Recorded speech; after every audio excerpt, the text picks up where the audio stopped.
৩ বছর বিশ্বে ভয়াবহ তাণ্ডব চালানো করোনা ভাইরাস অতিমারি নির্মূল না হয়ে সম্প্রতি আবারও মাথা চাড়া দিয়েছে। পাশের দেশ ভারতে নিয়েছে ভয়াবহ রূপ।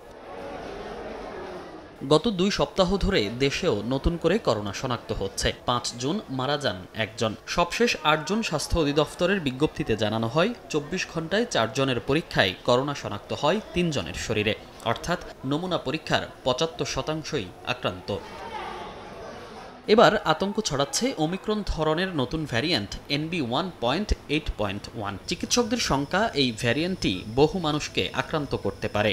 এগুলার সিভিয়ারিটি আগের মতো অত বেশি না হলেও ইনফেকশন করার মাত্রা অনেক বেশি, যে কারণে দেখা যাচ্ছে যে একটা চান্স থাকে যে এই ভাইরাসটা আবার সেই অনেক মানুষকে আক্রান্ত করে, অনেক মানুষকে অসুস্থ করে ফেলার একটা সম্ভাবনা কিন্তু থেকেই যায়। তবে আতঙ্কিত না হয়ে স্বাস্থ্যবিধি মেনে চলার ওপর জোর দিচ্ছেন চিকিৎসকরা। বলছেন, কোভিড-19-এর সঙ্গে নতুন ভ্যারিয়েন্টের লক্ষণের পার্থক্য নেই। মেনলি যেটা দেখা যাচ্ছে যে জ্বরের টেন্ডেন্সি বেশি দেখা যাচ্ছে, অথবা জ্বর ভাব, লো গ্রেড ফিভার, এবং কারো জ্বর না থাকলেও কাঁপুনি থাকছে শুধু। হঠাৎ করে যদি খাওয়ার অরুচি একেবারেই কমে যায় বা টেস্ট সেন্সেশন কমে যাচ্ছে, এবং নাকে যেটা আমরা বলি যে গন্ধ পাওয়ার যে প্রবণতা সেটা কমে যাচ্ছে, এবং অনেকের কিন্তু লুজ মোশন বা ডায়রিয়া দেখা যাচ্ছে। এই